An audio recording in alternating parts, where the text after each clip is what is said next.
నమస్తే కపిల్ చిట్స్ జై హో సక్సెస్ మంత్ర కార్యక్రమానికి స్వాగతం. నేను షీల. ఈ రోజు మన టాపిక్ స్పోకెన్ ఇంగ్లీష్.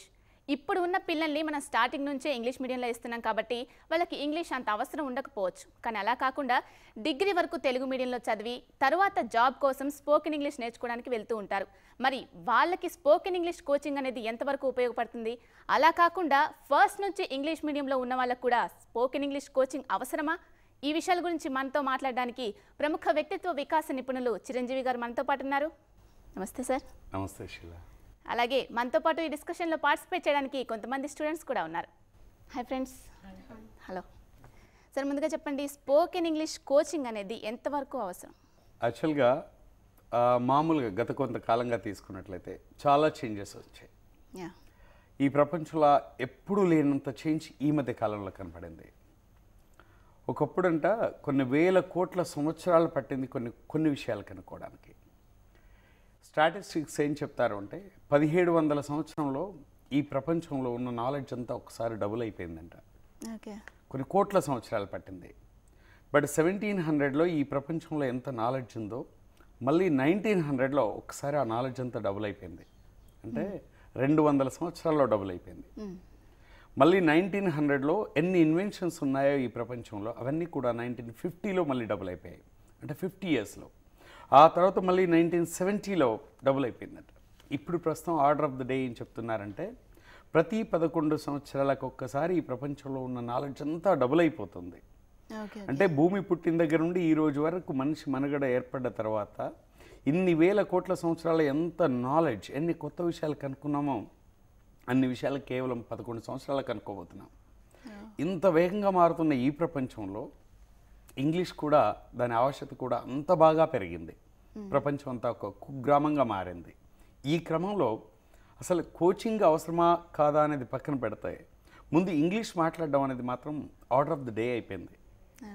ఇది మన జీవితంలో ఒక భాగస్వామిగా అయిపోయింది. ఒక మాటలో చెప్పాలంటే దైనందిన కార్యక్రమాల్లో మనం తెలుగు భాష తీసుకుంటే ఈరోజు ఇంగ్లీష్ పదాలు లేకుండా తెలుగు మాట్లాడలేని స్థితి, కానీ తెలుగు పదాలు లేకుండా ఇంగ్లీష్ మాట్లాడచ్చు.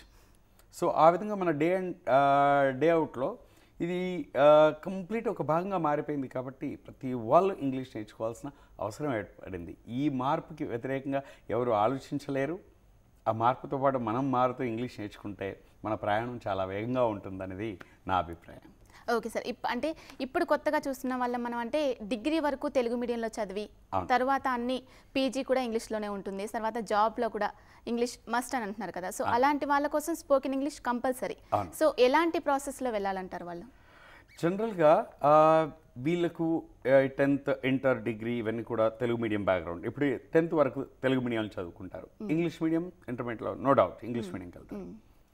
అదే ఇంటర్మీడియట్ డిగ్రీ వరకు కూడా తెలుగు మీడియం చదివి పీజీలో తప్పనిసరి ఇంగ్లీష్ మీడియంకి వెళ్ళాల్సిందే.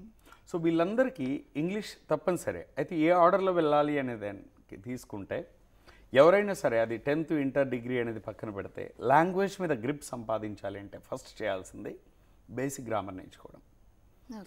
బేసిక్ గ్రామర్ నేర్చుకున్న తర్వాత వాళ్ళ రిక్వైర్మెంట్ని బట్టి అడ్వాన్స్ గ్రామర్కి వెళ్ళిపోవడం. అడ్వాన్స్ గ్రామర్ నేర్చుకున్న తర్వాత కాంపిటేటివ్ పర్పస్ అనుకోండి, గ్రామర్ ఇంకొంచెం డెప్త్గా ఒక యాంగిల్లో నేర్చుకోవాలి. స్పోకెన్ పర్పస్ అనుకోండి, ఆ నేర్చుకున్న గ్రామర్ని ఉపయోగించుకోవడం ఎలా అనేది నేర్చుకోవాలి. అంటే బేసిక్ గ్రామర్ అనేది ప్రతి వాళ్ళకి అవసరం. అది చాలామంది తప్పు ఇక్కడే చేస్తుంటారు. బేసిక్ గ్రామర్ అంటే ఎంత నేర్చుకోవాలి? ఏం లేదండి, ఇంగ్లీష్ మొత్తంలో నౌన్స్, ప్రొనౌన్స్, వర్బ్స్ ఈ 3 విషయాలు నేర్చుకుంటే చాలు సెంటెన్స్ ఫార్మేషన్ ఈజీగా చేయొచ్చు. ఎందుకంటే ప్రతి సెంటెన్స్ ఒక నౌన్తో కానీ ప్రొనౌన్తో కానీ స్టార్ట్ చేస్తాం, వర్బ్ మధ్యలో వాడతాం, మళ్ళీ సెంటెన్స్ ఎండింగ్లో నౌన్ కానీ ప్రొనౌన్ కానీ వాడుతూ ఉంటాం. కాబట్టి నౌన్స్, ప్రొనౌన్స్, వర్బ్స్ నేర్చుకుంటే ఇక మిగతావన్నీ నేర్చుకోక్కర్లేదు. అవి ఆటోమేటిక్గా ప్రాక్టీస్లో వచ్చేస్తుంటాయి. ఈ ప్రిపోజిషన్స్ అని, కన్జంక్షన్స్ అని మన ప్రాక్టీస్లో డే టు డే లైఫ్లో అవి వచ్చేస్తూ ఉంటాయి. కాబట్టి వాటి గురించి అంత ప్రాక్టికల్గా మనం వర్క్ చేయకపోయినా ప్రాక్టీస్లో అవి వచ్చేస్తూ ఉంటాయి. కాబట్టి బేసిక్ నౌన్స్, ప్రొనౌన్స్, వర్బ్స్ మీద ఒక 10 రోజులు వర్క్ చేస్తే చాలు. ఇప్పుడు స్పోకెన్ ఇంగ్లీష్ కోసం వెళ్తున్నారు, నేర్చుకుంటున్నారు, వచ్చేస్తున్నారు, బాగానే ఉంది. కానీ తర్వాత మాట్లాడలేకపోతున్నారు. దీనికల్లా మెయిన్ రీజన్ చెప్పగలుగుతారా? రీజన్ ఏంటంటే కొన్ని సంవత్సరాల తరబడి మైండ్ ప్రోగ్రామ్ అయి ఉండడం. మనం తెలుగులో మాట్లాడడానికి కొన్ని ఇయర్స్ టుగెదర్ ప్రోగ్రామ్ అయి ఉన్నాం. ఇంకొకటి ఏంటంటే ఇప్పుడు స్టూడెంట్స్ అందరికీ కూడా జనరల్ ఎక్స్పోజర్ ఏంటంటే 10 సంవత్సరాలు స్కూల్లో టీచర్స్ చెప్పేది వినడం, రాయడం, ఎగ్జామ్లో రీప్రొడ్యూస్ చేయడం. అలవాటు. ఇంటర్మీడియట్లో అంతే. సో టీచర్స్ చెప్పడం, వీళ్ళు రాసుకోవడం, చదువుకోవడం, ప్రజెంట్ చేయడం. డిగ్రీలో అంతే. ఎక్కడ కూడా విని అర్థం చేసుకోవడం, రాసుకోవడం ఇంతవరకు నేర్చుకున్నారు తప్పితే తిరిగి వీళ్ళు మాట్లాడిన సందర్భాలు లేవు. అందుకే ఈ మాట్లాడడం అనేది కొత్తగా ఉంటుంది. అయితే నేర్చుకున్న రోజులు వచ్చినట్టే ఉంటుంది, కానీ దాన్ని కనీసం అది ఒక ప్రోగ్రామింగ్ అవ్వడానికి, మనకు ప్రాక్టీస్ అవ్వడానికి వీళ్ళకి చాలా రోజులు పడుతుంది. అది వాళ్ళ పరిస్థితులను బట్టి, వాళ్ళు ఉండే ఎన్విరాన్మెంట్ బట్టి ఉంటుంది. సో దానికి బెస్ట్ ఎగ్జాంపుల్, మనం ఏ ఏరియాలో ఉంటే ఆ ఏరియా వాళ్ళ భాషలో మనకు టర్మినాలజీ వచ్చేస్తుంది, వాళ్ళ యాక్సెంట్ వచ్చేస్తూ ఉంటుంది, అవన్నీ మనకు వచ్చేస్తూ ఉంటాయి. అలాగే ఇంగ్లీష్ కూడా ఆ ఎన్విరాన్మెంట్లో ఉంటే ఆటోమేటిక్గా వచ్చేస్తుంది. ఆ ఎన్విరాన్మెంట్ లేకపోతే ఎంత ఇంగ్లీష్ నేర్చుకున్నా కూడా మళ్ళీ తెలుగులో మాట్లాడడం సహజంగా జరుగుతూ ఉంటుంది. ఇప్పుడు కోచింగ్కి వెళ్ళే స్తోమత ఉన్న వాళ్ళు కోచింగ్కి వెళ్తారు, బాగానే ఉంది. మరి ఆ కెపాసిటీ లేని వాళ్ళు కొంతమంది బుక్స్ తీసుకొని వాళ్ళకు ఓన్గా ప్రిపేర్ అవుతూ ఉంటారు. మరి అలా ప్రిపేర్ అవుతే వాళ్ళకి ఇంగ్లీష్ వస్తుందా? ఇది ప్రాక్టికల్గా చెప్పాలంటే నా ఎక్స్పీరియన్స్లో నేను లక్షల మందిని చూశానండి. లక్షల మందికి నేను ట్రైనింగ్ ఇచ్చిన అనుభవంతో చెప్తున్నాను. చాలామంది అదే ఒక భ్రమలో ఉంటారు, పుస్తకాలు చదువుకుంటే ఇంగ్లీష్ మాట్లాడడం వస్తుందని. నిజంగా సీడీలు చూస్తే ఇంగ్లీష్ వస్తుందని. ఈ సీడీస్ వల్ల, పుస్తకాల వల్ల ఆల్రెడీ ఇంగ్లీష్ ఒక స్థాయిలో వచ్చిన వాళ్ళకి ఇంకా స్కిల్స్ పెంచుకోవడానికి అవి దోహదపడతాయే తప్పితే బేసిక్ అసలు అవగాహన లేని వాళ్ళకి ఈ సీడీస్ ద్వారా కానీ, పుస్తకాల వల్ల కానీ ఏమీ ఉండదండి. కాబట్టి ఈ పుస్తకాలు అనేది రెఫరెన్స్ పర్పస్ యూజ్ అవుతాయి, అడ్వాన్స్ లెవెల్స్ డెవలప్ చేసుకోవడానికి యూజ్ అవుతాయి. బట్ బేసిక్గా మాత్రం ఒక మంచి టీచర్ గైడెన్స్ కావచ్చు, లేదా ఫ్రెండ్స్ గైడెన్స్ కావచ్చు, అది ఖచ్చితంగా అవసరం. స్టార్టింగ్ నుంచే ఇంగ్లీష్ మీడియంలో ఉన్న వాళ్ళకి కూడా కోచింగ్ అవసరం అంటారా? తప్పకుండా అండి. ఈరోజు మా క్లాస్ రూమ్లో మేము మామూలుగా చూస్తే క్లాస్లో 60% పీపుల్ మామూలుగా ఇలా తెలుగు మీడియం బ్యాక్గ్రౌండ్ ఇలా వచ్చిన వాళ్ళు ఉంటారు, 40% ఇంగ్లీష్ మీడియం నుండి వచ్చిన వాళ్ళు ఉంటారు. మీకు ఆశ్చర్యం వేస్తుంది, ఇంగ్లీష్ మీడియం చిన్నప్పటి నుండి చదువుకున్న వాళ్ళకి ఇంగ్లీష్ కోచింగ్ ఏంటి అని. అసలు ప్రాబ్లం వాళ్ళకే ఉంటుంది మ్యాక్సిమం. ఇంగ్లీష్ మీడియం స్కూల్స్లో ఇప్పుడు జరుగుతుంది ఏంటంటే, మామూలుగా ఎక్కడో ఒక 2-3 స్కూల్స్ మరీ ఎక్స్పర్టైజేషన్ తప్పితే మ్యాక్సిమం ఇంగ్లీష్ మీడియం అని పేరుకున్న ఇంగ్లీష్ మీడియం స్కూల్లో చెప్పేదంతా తెలుగులోనే, మళ్ళీ ఎగ్జామ్స్ మాత్రమే ఇంగ్లీష్లో రాస్తారు. అండ్ ఇంకొక పరిస్థితి ఏంటంటే, ఆ స్కూల్స్లో కూడా ఇంగ్లీష్ మాట్లాడే ఎన్విరాన్మెంట్ లేదండి, పేరుకే అది ఇంగ్లీష్ మీడియం ఒకటి. ఇక రెండోది ఏంటంటే, వాళ్ళకి మేనేజబుల్ ఇంగ్లీష్ వచ్చేస్తుంది, వాళ్ళు మాట్లాడతారు, కానీ ఇది ఎందుకు ఇలా అంటే చెప్పలేరు. కొన్నిసార్లు కాన్ఫిడెన్స్ కూడా ఉండదు. అదే తెలుగు మీడియం నుండి ఇలా వచ్చిన వాళ్ళు ఏంటంటే, వాళ్ళు మాట్లాడేది ప్రతిదీ తరిచి ఆలోచించి నేర్చుకొని మాట్లాడతారు. కాబట్టి ఒక స్థాయికి వచ్చాక వాళ్ళు మాట్లాడే దాంట్లో తప్పులు ఉండవు. సో కాబట్టి వాళ్ళకు సిస్టమేటిక్గా నేర్చుకుంటారు. అందుకే ఇంగ్లీష్ మీడియం వాళ్ళు కూడా ఈరోజు గ్రామర్ నేర్చుకొని వెళ్ళాల్సి వస్తుంది. ఎందుకంటే speaking in English is different from speaking grammatically. మీకు దానికి చిన్న ఎగ్జాంపుల్ చెప్తాను. మామూలుగా ఎలా మాట్లాడతారంటే, ఇంగ్లీష్ మీడియం స్కూల్ అన్నారు కదా, why you are talking like this, where you are working, what you are doing, and why you are shouting అంటారు. ఇప్పుడు నేను చెప్పి 4 సెంటెన్స్లు తప్పేనండి, కానీ జనరల్గా మనం రోజు వింటాం వై యూ కేమ్ లేట్ అంటాం. వై యూ కేమ్ లేట్ తప్పది. సో జనరల్గా ఏంటంటే, గ్రామటికల్గా వచ్చినప్పుడు why did you come late అనాలి, లేదా వాట్ ఆర్ యూ డూయింగ్ అనాలి. సో వాట్ యూర్ డూయింగ్ అనకూడదు. సో ఇలాంటి తప్పులు చాలా చేస్తూ ఉంటారు అనమాట. ఇవన్నీ కరెక్ట్ చేయడం కోసమే గ్రామర్ మీద ట్రైనింగ్ అవసరం. సార్, కొంతమంది స్టూడెంట్స్ ఉన్నారు మనతో పాటు, వాళ్ళ డౌట్స్ కూడా అడిగి తెలుసుకుందాం. Okay Sir, good morning, sir. I am Sopra, sir. Okay. Sir, this is a common problem, sir. Telugu medium people, Telugu people కానీ, సో వాళ్ళకి కొన్ని తప్పులు చేస్తున్నారు సార్. అంటే తెలుగు ఎఫెక్ట్ ఎక్కువ ఇంగ్లీష్ మీద పడుతుంది. వాళ్ళు కామన్గా చేసే మిస్టేక్స్ ఏంటి సార్? అంటే ఇంగ్లీష్ మాట్లాడుతున్నప్పుడు కానీ, ఇంగ్లీష్ వర్డ్స్లో కానీ ఏంటి సార్? దీన్ని జనరల్గా మదర్ టంగ్ ఇన్ఫ్లుయెన్స్ అని క్యాజువల్గా వాడుతూ ఉంటారు. అయితే ఇది తెలుగుతోటే కాదండి, అన్ని భాషలకి ప్రభావం ఉంటుంది. మన మాతృభాష యొక్క ఇన్ఫ్లుయెన్స్ ఇంగ్లీష్ మీద ఉంటుంది. మీరు హైదరాబాద్ పీపుల్ ఇంగ్లీష్ మాట్లాడితే దాన్ని ఇంగ్లీష్ అంటారు, అందుకే ఇంగ్లీష్ కాదు. ఎందుకంటే కొన్ని ఏరియాస్లో బాగా హిందీ ఉన్న చోట, ఇప్పుడు స్కూల్ అనుకోండి, ఈ స్కూల్ అంటారు. ఎందుకు ఈ స్కూల్ అంటారంటే, ఉర్దూలో ఎస్ పలికినప్పుడు ఈ ముందు పెట్టడం అలవాటు ఉంటుంది, ఆ ఇన్ఫ్లుయెన్స్ ఈ స్కూల్ అంటారు. అలాగే ఈ స్పెషల్ అంటూ ఉంటారు. అలాగే తెలుగు వాళ్ళు ఇంగ్లీష్ మాట్లాడితే దాన్ని టింగ్లీష్ అంటున్నారు. ఎందుకంటే మనం తెలుగు ఇంగ్లీష్ కలిపి మాట్లాడుతూ ఉంటాం. ఎలా అంటే, ఫర్ ఎగ్జాంపుల్ తెలుగు ఇంగ్లీష్ కలిపేటమాట, yeah he came by car, you know car అంటాం, హీ కేమ్ బై కార్ అనాలి. అయితే అంత ఎగ్జాక్ట్ ప్రొనౌన్సియేషన్ మాట్లాడాలి అని చెప్పట్లేదు. అండ్ కొన్ని పక్క ఇప్పుడు నువ్వు వచ్చావా అంటే డిడ్ యూ కమ్ అనాలి, రైట్? అలా అనరండి, యూ కేమా యూ కేమ్ అంటే నువ్వు వచ్చావు, యూ కేమ్ అంటారు, అంటే అది క్వశ్చన్ కింద అయిపోతుంది. రైట్? యూ అండర్స్టూడ్ ఇలా అంటుండ, యూ అండర్స్టూడ్ అంటే నీకు అర్థమైంది అని అర్థం. బట్ యూ అండర్స్టూడ్ అంటే అనే పదంతో క్వశ్చన్ కింద మార్చేస్తున్నా. ఇలా కొన్ని మాట్లాడుతున్నా. ఓకే సార్, మరో స్టూడెంట్ తను డౌట్ అడుగుతారు, మీరు అడగండి. గుడ్ మార్నింగ్ సార్, నా పేరు చైతన్య. సార్, మనం ఇంగ్లీష్ నేర్చుకుంటున్నప్పుడు ఎలాంటి ప్రాక్టీస్ ఉండాలి, నేర్చుకున్న తర్వాత ఎలాంటి ప్రాక్టీస్ ఉండాలి సార్? రైట్. సో ఇంగ్లీష్ నేర్చుకున్నప్పుడు జనరల్గా ఏమవుతుందంటే, మీకు ఏ కోచింగ్ సెంటర్కి వెళ్ళినా ఏ లెసన్ చెప్పినా కూడా ఆ లెసన్ మీద జస్ట్ ఒక ట్రయల్ బేస్డ్ కొద్దిసేపు ప్రాక్టీస్ చేయిస్తారు. ఇప్పుడు ప్రెజెంట్ టెన్స్ చెప్పారనుకోండి, మీకు ఒక పావు గంట దాని మీద ప్రాక్టీస్ చేయిస్తారు. పాస్ట్ టెన్స్ చెప్పారనుకోండి, దాని మీద ఒక పావు గంట ప్రాక్టీస్ చేస్తారు. చెప్పిన లెసన్కి రిలేటెడ్గా ఒక పావు గంట అరగంట ప్రాక్టీస్ చేయిస్తారు. అదంతవరకే పాసిబుల్. బట్ అది మీ మైండ్లో రికార్డ్ అవ్వాలంటే దాన్ని పదే పదే చేయాలి.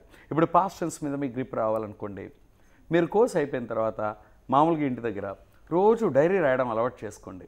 నిన్న చేసిన పనులన్నీ ఈరోజు ఇంగ్లీష్లో రాయడం, నిన్న చేసిన పనులన్నీ ఈరోజు రాయడం, ఇలా ఒక నెల రోజులు మీరు రాశారనుకోండి, అప్పుడు ఖచ్చితంగా పాస్ట్ టెన్స్ మీద గ్రిప్ వస్తుంది. రైట్? ఫ్యూచర్ టెన్స్ మీద గ్రిప్ రావాలనుకోండి, రేపు చేయబోయే పనులన్నీ ముందే ప్లాన్ చేసుకోవడం, లేదా మీ ఇంట్లో కానీ ఒకళ్ళు చదువుకునే రూమ్మేట్స్ అయితే రూమ్మేట్స్ని కూర్చోబెట్టి రేపు మీరు ఏమేమి చేయబోతున్నారో అవన్నీ చెప్పడం. ఇలా ప్రతి లెసన్ని ఒక వారం రోజులు మీరు ప్రాక్టీస్ చేయాలి. ప్రతి లెసన్ని వారం రోజులు ప్రాక్టీస్ చేస్తే అవన్నీ ఒక అలవాటు కింద తయారై అప్పుడు మనకు అవి క్యాజువల్గా వచ్చేస్తుంటాయి మాట. ఓకే సార్, అంటే ఇంగ్లీష్ ఫస్ట్ నుంచి మాట్లాడుతున్న వాళ్ళు ఒక ఫ్లోలో మాట్లాడుతూ ఉంటారు. అలా కాకుండా ఇప్పుడు ప్రెజెంట్గా నేర్చుకునే వాళ్ళు తెలిసిపోతుంది ఇప్పుడిప్పుడే నేర్చుకుంటున్నారు వీడు తెలుగు అని. సో అలా కాకుండా వాళ్ళు కూడా ఒక మంచి ఫ్లోలో మాట్లాడాలి అంటే ఎలాంటి ఇన్స్ట్రక్షన్స్ ఇస్తారు? దీనికి ఏంటంటే ఫ్లూయెన్సీ ప్రాక్టీస్ అని ఒకటి ఉంటుందండి.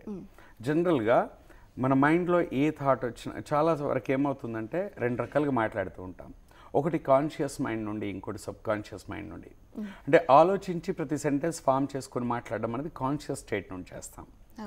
రైట్? ఆలోచించకుండా ఆటోమేటిక్గా వర్డ్స్ వస్తూ సెంటెన్స్ వెళ్ళిపోతూ ఉంటాయి కదా, దాన్ని సబ్ కాన్షియస్ స్టేట్ నుండి మాట్లాడడం అంటారు. ఇప్పుడు నేను మాట్లాడుతూ నాకు తెలియకుండానే చేతులు మనం మూవ్ చేస్తూ ఉంటాం, ఇదంతా సబ్ కాన్షియస్ నుండి జరుగుతుంది. ఇంగ్లీష్ అనేది మీ కాన్షియస్ స్టేట్ నుండి సబ్ కాన్షియస్ స్టేట్కి వెళ్ళిపోవాలి, అంటే ఒక అలవాటు కింద మారాలి. అలా అంటే కనీసం యాక్చువల్గా అయితే 21 రోజులు ప్రాక్టీస్ చేస్తే అదొక అలవాటు కింద మారుతుందంటారు. అయితే ఇప్పుడున్న యంగ్స్టర్స్కి స్టూడెంట్స్కి అయితే ఇంట్రెస్ట్ ఉంటే వారం రోజులు చేసినా చాలు. అది రోజు ఒక గంట సేపు కూర్చుండి అలా మాట్లాడడం ప్రాక్టీస్ చేస్తే ఒక 1 వీక్ తర్వాత అది అలవాటు అయ్యి ఈ ఫ్లో తెలియకుండా పోతుందండి. అది వాళ్ళ ప్రాక్టీస్ లెవెల్ని బట్టే ఉంటుంది తప్పితే ఇంకోటి కాదు. ఓకే సార్, మరో స్టూడెంట్ తను డౌట్ అడుగుతారు, మీరు అడగండి. గుడ్ మార్నింగ్ సార్, నా పేరు మురళీకృష్ణ సార్. ఓకే సార్, నాకు ఇంగ్లీష్ వాళ్ళు మాట్లాడేది అర్థమవుతుంది కానీ నాకు ఎలా రిప్లై ఇవ్వాలని తెలియదు సార్. వొకాబులరీ చాలా ప్రాబ్లం అవుతుంది. ఎలా ఇంప్రూవ్ చేసుకోమంటారు వొకాబులరీ? వొకాబులరీ ఇంప్రూవ్మెంట్కి యాక్చువల్గా చాలామంది చాలా పద్ధతులు పాటిస్తూ ఉంటారు. అంటే మీకు ఎలాంటి వొకాబులరీ కావాలి? ఇప్పుడు చాలామంది ఏమంటారంటే పేపర్ నుండి తీసుకుని రోజు పేపర్ చదివి 5 పదాలు తీసుకొని ప్రాక్టీస్ చేయాలి, కొందరు బుక్స్ తీసుకొని ప్రాక్టీస్ చేయమంటారు. యాక్చువల్గా దీనికి బెస్ట్ మెథడ్ ఏంటంటే, సింపుల్ మెథడ్ అందరూ చేయగలిగేది ఏంటంటే, ఈరోజు తెలుగు పదాలన్నీ మనం ఎక్కడి నుండి నేర్చుకున్నాం? ఏ డిక్షనరీ చూడాల. డిక్షనరీలో లేని పదాలు కూడా మనకు చాలా వచ్చు. టీచర్స్ చెప్పిన పదాలు వచ్చు, పేరెంట్స్ చెప్పిన పదాలు వచ్చు. ఇవన్నీ ఎక్కడి నుండి నేర్చుకున్నాం అంటే ఫ్రెండ్స్ దగ్గర. సమాజంలో వింటూ ఉంటే మనకు తెలియకుండానే బోల్డ్ వర్డ్స్ కాపీ చేస్తాం. A word becomes your own when you listen it again and again, when you use it again and again అంటారు. ఒక పదం పదే పదే విన్నా నీ మైండ్లోకి వస్తుంది, ఒక పదం పదే పదే మీరు చెప్పినా మీ మైండ్లోకి వస్తుంది. కాబట్టి ఎక్కువ మందితో మాట్లాడండి, ఎక్కువ విషయాలు వినండి, అప్పుడు ఆటోమేటిక్గా వొకాబులరీ డెవలప్ అవుతుంది. Good morning sir. Good morning. నా పేరు విజేందర్ సార్. ఓకే సార్, ఇప్పుడు చాలామంది డిగ్రీస్ పీజీస్ కంప్లీట్ చేసుకుని బయటకు వస్తుంటారు కదా సార్ ఇంగ్లీష్ నేర్చుకోవడానికి. ఇప్పుడు ఈ టైంలో ఏంటంటే చాలా ఇన్స్టిట్యూట్స్, కొన్ని ఇన్స్టిట్యూట్స్ ఏమో 6 months అని 3 months అని, కొన్ని ఇన్స్టిట్యూట్ ఏమో 45 days అని పెడతారు కదా సార్. అలాంటప్పుడు మనం ఏ ఇన్స్టిట్యూట్కి వెళ్తే బాగుంటుంది? ఇప్పుడు ఎంత తొందరగా అయితే మనం తొందరగా గెయిన్ చేసుకుంటాం sir English? That's fine. It's common question, చాలా మందికి ఉంటుంది ఇది. అంటే సడన్గా విలేజ్ నుండి సిటీకి వచ్చిన తర్వాత రకరకాల కోచింగ్ సెంటర్స్ ఇవన్నీ చూసి అసలు ఈ కోర్స్ ఎలా చూస్ చేసుకోవాలనేది కదా. రైట్, వెరీ సింపుల్ అండి. ముందుగా మీ రిక్వైర్మెంట్ తీసుకోండి. మీ రిక్వైర్మెంట్ని బేస్గా తీసుకొని మీరు కోర్స్ చూస్ చేసుకోవాలి. అంటే మీరు ఆల్రెడీ ఇంగ్లీష్ వచ్చిన వాళ్ళు అనుకోండి, కొంచెం యాక్సెంట్ నేర్చుకోవాలనుకోండి, అదొక కోచింగ్ ఉంటుంది. ఇంగ్లీష్ ఏమీ రాదనుకోండి, వెరీ బేసిక్ కోర్స్ తీసుకోవాలి. అందుకే ముందుగా మీరు చేయాల్సింది ఏంటంటే, ఏ ఇన్స్టిట్యూట్లో ఏ కోర్స్ ఇస్తున్నారు అనేది అక్కడ ఆల్రెడీ కోచింగ్ తీసుకున్న స్టూడెంట్స్ని కలిసి వాళ్ళ సిలబస్ చూసి వాళ్ళ ఎక్స్పీరియన్స్తో వాళ్ళ గైడెన్స్తో వెళ్ళడం మంచిది. అంటే మీరు డిసైడ్ చేసుకునే స్థితిలో ఉండరు. కాబట్టి ముందుగా ఏ ఇన్స్టిట్యూట్లో ఏ కోచింగ్ ఇస్తున్నారు, ఏ స్టాండర్డ్స్ ఉన్నాయని ఆల్రెడీ అక్కడ కోచింగ్ తీసుకున్న వాళ్ళు ఉంటారు, వాళ్ళని అడగండి. వాళ్ళని బట్టి వాళ్ళు మీ ఫ్రెండ్సే కాబట్టి వాళ్ళని బట్టి మీ లెవెల్ ఏంటో తెలుస్తుంది. సో అలా మీరు చూస్ చేసుకుంటే బాగుంటుంది. Thank you sir. Okay sir, ఇప్పుడు మనం చూస్తున్న చాలా కోచింగ్ సెంటర్స్లో 3 monthsలో ఇంగ్లీష్ వచ్చేస్తుంది, 6 monthsలో ఇంగ్లీష్ వచ్చేస్తుంది అని చెప్తూ ఉంటారు కదా, మరి అది ఎంతవరకు నిజం అంటారు? నిజమేనండి. It's matter of confidence. It's matter of confidence అండి. ఓకే. అంటే చాలామందికి ఇంగ్లీష్ అంటే ఒక నమ్మకం ఉండదు. ఇది ఫారెన్ లాంగ్వేజ్ కదా, మన భాష కాదు కదా, దీన్ని మనం నేర్చుకోలేమేమో అనుకుంటారు. దానికి ఎగ్జాంపుల్ నేనే చెప్తాను. నేను ఒక స్థాయిలో 8 years క్రితం, నేను కెరీర్లో 10 years క్రితం ఒక ఛాలెంజ్ చేశాను. ఇంగ్లీష్ రానిచో 5,000 అని. 500 కట్టి నా దగ్గర జాయిన్ అయిన తర్వాత 3 నెలల్లో ఇంగ్లీష్ మాట్లాడకపోతే 5,000 తిరిగిస్తానని బాండ్ పేపర్ల మీద రాసి గ్యారంటీ రాసి ఇచ్చాను. దాదాపు 3,000 మంది కోచింగ్ ఇచ్చాను. ఏ ఒక్కరు గ్యారంటీ నాకు 5,000 కావాలని అడగలే. It's matter of confidence. అప్పటి వరకు ఇంగ్లీష్ నేర్చుకోవాలని లేని వాళ్ళు కూడా ఏం చేశారంటే, ఏంటి 500 కడితే గ్యారంటీయా, రాకపోతే 5,000 ఇస్తారా, ఇంత నమ్మకంగా చెప్తున్నారు ఎందుకు, చూద్దాం పద, నిజంగా రాకపోతే చూద్దామని అలా వచ్చారు. వాళ్ళందరినీ మోటివేట్ చేసి నేర్పించగలిగాం. And it's matter of creating confidence అండి. 3 నెలలు మేము నేర్పిస్తామని మేము అనడం కాదు, వేరే ఎవరైనా అనడం కాదు, నేర్చుకోగలను అని వాళ్ళు అనుకోవాలి. అలా అనుకునేలా చేయగలిగినప్పుడు 3 నెలలు ఏంటి, సో 3 వారాల్లో నేర్చుకోవచ్చు. It's matter of confidence creation. Okay sir, మీరు అడగండి. Good morning sir. Good morning. I'm Shameena Begum. Okay. తెలుగులో మాట్లాడేటప్పుడు చాలా ఫ్లూయెంట్గా ఎగ్జాక్ట్గా మాట్లాడతాం, అదే ఇంగ్లీష్లో మాట్లాడేటప్పుడు ఎగ్జాక్ట్గా అదే మీనింగ్ అని ఎట్లా రావట్లేదు. ఓకే. అండ్ ఇది మామూలుగా ఎవరైనా ఒక భాష నుండి ఇంకో భాషకి వెళ్ళినప్పుడు వచ్చే ప్రాబ్లం. మన అది హిందీ నుండి తెలుగులో ఉంటుంది, తెలుగు నుండి ఇంగ్లీష్కి ఉంటుంది. ఇప్పుడు మా ఫ్రెండ్ సో అబ్బాయి అంటాడు, అరే 2 మనుషులు వస్తున్నాయిరా అంటాడు. యాక్చువల్లీ అంటే హిందీలో మనం దో అంటాం కదా, అది 2 2 తేడా తెలియదు. సో అదేవిధంగా మనం తెలుగు నుండి ఇంగ్లీష్లో వచ్చి వస్తాం అనమాట. అప్పుడు మనకి ప్రాబ్లం వస్తాయి. ఎక్కడ వస్తుంది అంటే తెలుగులో ఉన్నట్టుగా ఇంగ్లీష్లో ఉండదు. ఇప్పుడు మామూలుగా నేను టీచర్ని అంటాను, నేను టీచర్ని, కానీ ఇంగ్లీష్లో చెప్పేప్పుడు ఐఎమ్ టీచర్ అనకూడదు, ఐ ఆమ్ ఏ టీచర్ అనాలి. ఇంగ్లీష్లో ఆర్టికల్స్ ఉంటాయి, తెలుగులో ఆర్టికల్స్ ఉండవు, ఐఎమ్ ఏ టీచర్ అనాలి. అలా ఒక భాషలో ఉన్న వర్డ్స్ ఇంకో భాషలో ఉండవు. అందుకే ఒక భాషని ఇంకో భాషలోకి ఎప్పుడూ ట్రాన్స్లేట్ చేయకూడదు. ఒక భాషలో ఉన్న భావాన్ని మాత్రమే ఇంకో భాషలోకి ట్రాన్స్లేట్ చేయాలి. మనం తెలుగులో అంటాం, మామూలుగా సినిమా చూసి రాగానే సినిమా బాగుంది అంటాం, హీరో చాలా బాగున్నాడు, హీరోయిన్ బాగుంది, స్టోరీ బాగుంది, అన్నీ బాగున్నాయి అంటాం. కానీ అదే ఇంగ్లీష్లో చెప్పాలంటే స్టోరీ ఈజ్ ఇంట్రెస్టింగ్ అనాలి, హీరో ఈజ్ హ్యాండ్సమ్ అనాలి, హీరోయిన్ ఈజ్ బ్యూటిఫుల్ అనాలి, right, the music is melodious అనాలి, and the movie is excellent అనాలి. అంటే ఇక్కడ తెలుగులో అన్నీ బాగుంది, బాగున్నాడు, బాగుంది, బాగున్నాడు అంటాం, కానీ ఇంగ్లీష్కి వచ్చేసరికి మారిపోతూ ఉంటాయి. అందుకే ఏ భాషను ఆ భాషలాగే మాట్లాడడానికి మనం ప్రయత్నించాలి. ఒక భాష నుండి ఇంకో భాషలోకి ట్రాన్స్లేట్ చేయడం వల్ల ఈ ప్రాబ్లమ్స్ వస్తుంటాయి. అయితే ఇది కొంతకాలం తర్వాత ఓవర్కమ్ చేస్తామండి. అందుకే అంటారు English is a language to be copied correctly and practised diligently. చక్కగా కాపీ చేసుకోవాలి, బ్రహ్మాండంగా వాడుకోవాలి. అంతేకాని ఈ ట్రాన్స్లేషన్స్, కంపారిజన్స్ ఇవి చేయకూడదు. Good morning sir, I'm Banu. Okay. యాక్చువల్గా నా క్వశ్చన్ ఏంటంటే, మనము ఇంగ్లీష్ మాట్లాడేటప్పుడు డిఫరెంట్గా అది నేర్చుకోవాలి, ఇది నేర్చుకోవాలి అని అనుకుంటుంటాము. కానీ పర్ఫెక్ట్గా ఇంగ్లీష్ నేర్చుకోవాలంటే ఎలాంటి టాపిక్స్లో గ్రిప్ తెచ్చుకోవాలంటారు? యా, తప్పకుండా అండి. ఇది నిజంగా గ్రామర్ మీద మీరు ఫుల్ డెప్త్ సంపాదించాలంటే సంవత్సరం నేర్చుకున్నా సరిపోదండి. It needs years to get complete command over the language. అంత టైం మనకు ఉండదు కాబట్టి తక్కువ టైంలో లాంగ్వేజ్ మీద గ్రిప్ తెచ్చుకోవాలంటే బేసిక్గా తెలుగు మీడియం నుండి వచ్చే వాళ్ళకైతే జనరల్గా ఫస్ట్ నౌన్ ప్రొనౌన్ వర్బ్ నేర్చుకున్న తర్వాత ఆక్సిలరీస్ అని ఉంటాయి, హెల్పింగ్ వర్బ్స్ నేర్చుకోవాలి. ఒక 20 రోజులు బాగా ఆక్సిలరీస్ ప్రాక్టీస్ చేసిన తర్వాత అప్పుడు టెన్సెస్ నేర్చుకోవాలి. ఫస్ట్ టెన్సెస్ దగ్గర మొదలెట్టకూడదు, రైట్. టెన్సెస్ నేర్చుకున్న తర్వాత అప్పుడు పాసివ్స్ నేర్చుకోవాలి. ఈ 3 టాపిక్స్ బాగా నేర్చుకొని చాలండి. Auxiliaries, tenses and passive voice. ఈ 3 నేర్చుకుంటే మిగతా టాపిక్స్ అన్నీ ఆటోమేటిక్గా వస్తాయి. అయితే పాసివ్ వాయిస్ అనేది మాత్రం కొంచెం ఎక్కువ ఎఫర్ట్ పెట్టాల్సి ఉంటుంది. ఎందుకంటే మ్యాక్సిమం మిస్టేక్స్ అక్కడే చేస్తూ ఉంటారు తెలుగు మీడియం నుండి వచ్చిన వాళ్ళు. ఈ యాక్టివ్ వాయిస్కి పాసివ్ వాయిస్కి కన్ఫ్యూజ్ అవుతూ ఉంటారు. సో అప్పుడు మీనింగ్స్ అన్నీ మారిపోతూ ఉంటాయి. అండ్ రిటర్న్గా గ్రిప్ రావాలంటే పాసివ్ వాయిస్ బాగా తెలియాలి, రైట్. కాబట్టి టెన్సెస్, పాసివ్ వాయిస్ ఈ 2 ప్లస్ బేసిక్ ఆక్సిలరీస్ అంటాం, హెల్పింగ్ వర్బ్స్ అంటాం, వీటిని బాగా నేర్చుకుంటే తర్వాత ఈజీగా ఉంటుంది మాట్లాడటం. Thank you sir. Okay sir, చివరగా ఇప్పుడు ప్రెజెంట్గా స్పోకెన్ ఇంగ్లీష్ నేర్చుకునే వాళ్ళ కోసం మీరు ఎలాంటి సూచనలు ఇస్తారు? తప్పకుండా ఏదైనా ఇంగ్లీష్ నేర్చుకోవాలని అనుకునే వాళ్ళకి ఒకటి ఆ భాష నేర్చుకోవాలని కోరిక పెంచుకోండి, దాని మీద ప్రేమను పెంచుకోండి. రోజు ఆ భాష కోసం ఒక 2 గంటలు కేటాయించండి.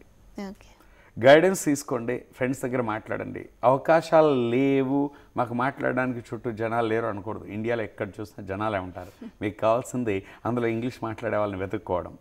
అవకాశాలు లేవు అనకుండా అవకాశాలు సృష్టించుకోండి, రోజు ప్రాక్టీస్ చేయండి. తప్పకుండా నేను అందుకే ఎప్పుడు వాడతాను slogan, learn English, world will be yours అంటాను. ఇంగ్లీష్ నేర్చుకుంటే ప్రపంచం అంతా ఉంది. So keep practicing and they learn.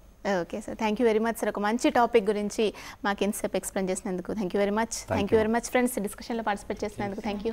రోజువారీ పనులు ఏ విధంగా చేసుకుంటారో అదేవిధంగా స్పోకెన్ ఇంగ్లీష్ను కూడా ఒక అలవాటుగా చేసుకోండి. మీ సమయాన్ని 2 గంటలు కేటాయిస్తే చాలు, ఇంగ్లీష్ అనేది అందరిలాగే మీరు కూడా ఫ్లూయెంట్గా మాట్లాడగలుగుతారు. ఇది ఇవాల్టి కపిల్ చిట్స్ జై హో సక్సెస్ మంత్ర. నమస్తే.